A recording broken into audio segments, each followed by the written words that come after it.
chance, I'm sure you get this a lot, but today with 35 educators or more, but if I only gave you 2 or 3 minutes to talk about new pedagogies and what it is, what's your elevator speech? Because as I try and get the word out, I think when people come to sessions like this, it becomes more clear they're interested already, but to get others interested through email or through videos or what have you, what are those 2 or 3 minutes that you would share on that elevator speech about this and why it's so important and what it can do for students and teachers? Yeah, I think I might want to, with you, just warm up to it and then end with the elevator speech. Yeah, that's great. Because in our work, and I saw the statistic somewhere, but certainly our experience is that 80% of our best ideas come from leading practitioners. So my elevator speech is, number one, we seek relationships with leading practitioners to identify what should be the immediate future in learning. That second, in so doing, we find that the question of what kind of learning really sticks with students, which is deep learning. That's the definition of deep learning, learning that sticks, quality learning that sticks. And that quality learning that sticks is something that relates to stimulating or linking to students' purpose and passion, of making a difference in their own lives and lives around them, really, in that. So, and then I would typically show up like a 4-minute video, which is not the elevator speech, although I could show it in an elevator if I was pressed. You know, if you take Warana, you might have seen Warana. I just show that 4-minute clip, and I ask people to come up with a single adjective that captures their emotion and a gut reaction to that 4-minute clip. And then you show the 4 minutes, and then from the audience, every audience, there's like 40 adjectives that are, you know, connection, inspiring, lifelong impact, and all of that. So you instantly see the take-up of that. So I think it's a combination of the regular system isn't working. At best, it's boring, and at most, it's irrelevant for the future. Right? So you need something very different. It's learning that sticks, learning that has purpose and passion, and learning that has relevance, which we have stimulated, I think, through character education and citizenship, combined to with the other three, and that the way in which this opens up new vistas for students who are really most remotely disconnected from schooling is fantastic. Yeah, to see the video that Mag showed, that was the kindergartners that did the presentation on the birds, and it was a year long, I think, and to have a high schooler and know that he's never gone that deep on any sort of subject, it was powerful. And so the video piece, I think, is a key to this, and for them to understand that that's not everything that's going on to start. That's one piece of a larger puzzle as you build to it. It doesn't all have to happen at once, and I think that's Was that the one about the bats? It was about the birds. It was kindergartners. Boise, Idaho. Okay. Yeah, so that's a different one. It was powerful. Just to see those kids at the end, they presented their findings and how confident they were, and they were kindergartners. You're talking about the one you showed us when you were here, that has the Enigma project, right? Yeah, that's the Warana one, where students selected something that was puzzling about their world, and so one student said, "I've got a relative who has autism. I want to study autism. What does it mean? What is it like?" Another group studied homeless. Another kid said, "I'm studying DNA because that's an enigma in itself." It's got, you know. And so they had all of these. These kids were like incredibly articulate, and you could see that what they discovered was going to be with them for life. They were saying things, well, now I have an idea of what I might want to do when I grow up. I'm not sure, but I'm thinking that way. So it's all about our assumption is that the future is crowding the present. Mm-hmm. And therefore, students can't wait for 10 years after they graduate to be citizens. They have to be citizens today because it's immediate and it's relevant. Mm-hmm. So you get that connection and that uptake. Mm-hmm. Thank you. A quick question on I might be just a little slow on the uptake. The development in New Zealand where they kind of cut loose on the standards, make the connection for me. Why is that a good thing? Why is that important to create the environment they need? What do the standards represent, or what does that mean for what happens next that's useful for them? That's a good question. I think in New Zealand,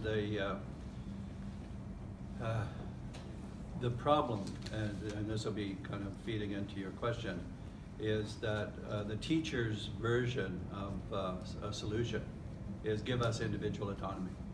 And I'm saying that's not a good thing. Right. So that they will cherry pick and kind of change into that. So on the other hand, what that desire has done has led to a running battle over the last 20 years, where the teachers are pushing for individual autonomy, and the government is pushing for standards and the implementation of standards and crowding teachers. Yeah. So it's been an unproductive tension. Yeah. And what I think what the alternative they propose is that how would you develop a set of guidelines for and proof for how students are learning and progress, and that's what they'll try to come up with. In Ontario, we won't do that. We won't abandon the assessments. Nor the standards. Nor the standards in that sense. And we have I think done well because we've had standards, but we haven't used them punitively. Mm-hmm. We've used them transparently and specifically with concept. evidence. Yeah. Yeah. What's that? What a concept. Yeah. Well, so if I could go Yeah. just a step further, maybe to use the word used earlier, you could liberate me on one thing here. So the struggle I remember with lowest performing schools, Yeah.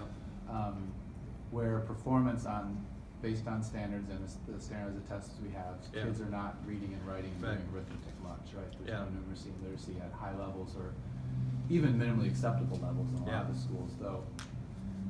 You know, they're starting to rise a couple places we are, but it's just, it's Mhm. just a beginning of a rise.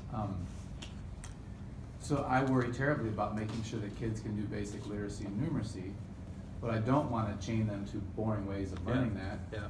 And then, but you can widely get circular very quick, but how do you get there? You have to do some of that work to get kids to get connected to basic literacy and numeracy, either at the same time or in parallel as they are really getting connected to deeper learning. And it's hard for me when I think about it to let go of, like, we can't skip over the fact that the kids aren't reading anywhere near grade level. We Yeah. can't skip over the fact that they're doing math that's like 4 grades below what they're supposed to be doing. And we could spend all day unpacking why that is and how that is. But maybe just help me let go of my real big need to worry about that, or complement that with what you'd like to see with deep learning and the equity hypothesis, which I don't really have a fight with you on that. I just have, it's more of a how do you put those two things together in a powerful combination? And where have you, kind of started to see that start to happen, where low performing, depressed environments are able to come to life in some new ways to help kids get what they need as their foundational work, if you will, to be able to then use it towards Yeah. deep learning. Yeah, I think we have some videos that show this as well, but the solution is that it's two things that are somewhat in parallel but connectable. And so let's take the one I was referring to in another school in rural Ontario. The students these are 10-year-olds, got concerned about the disappearance of bats who had white nose disease. I don't know the details, but they were disappearing and on the verge of eventually becoming extinct. And the students said, they started to study that, and they said the bats do a number of things, positive things for the environment. They eat a lot of insects, and they said, we've got to do something about this. And so that they got really turned on by this local problem that they were going to study over a period of months and figure out what to do about it. So they got all hepped up about it, and then let's say that which is the case, that you have parallel to that, you have literacy circles and other kinds of what would be called kind of really focus on literacy. But instead of literacy being pursued as you've got to catch up because you're behind remedial work, it's saying what do you know, what do you need to know in relation to this relevant problem that you're beginning to solve. And you need teamwork, you need problem solving, you need to be communicating very clearly, you need to write you need to write a letter to the local council. There's all kinds of natural literacy. So the goal, and I'm saying that this has happened, the goal on your issue is to find a better way for literacy to be pursued by students in math, for that matter. And so we have, other in the First Nations group, there's they pursued one community pursued.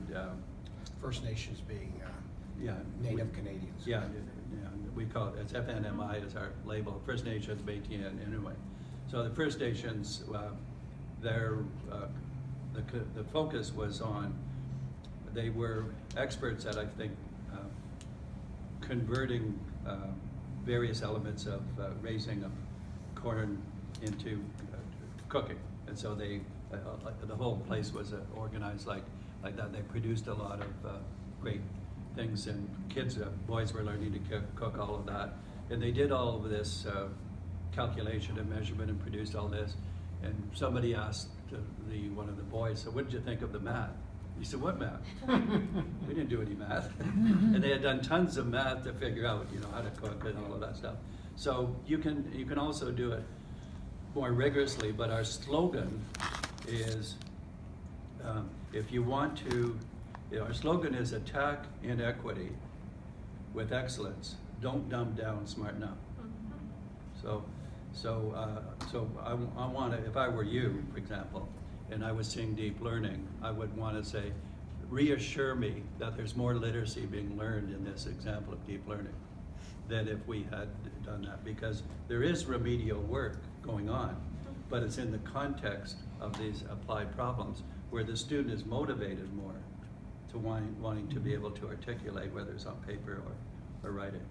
So Yeah. I think it's a bit, it's not so straightforward as that success, but it's a lot more successful, a lot more enjoyable, a lot more natural, and a lot more, I think, accelerated in terms of the results. Sure.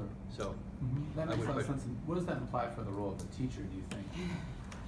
I think it implies a lot, Yeah. personally, and I was actually gonna interject too. Yeah.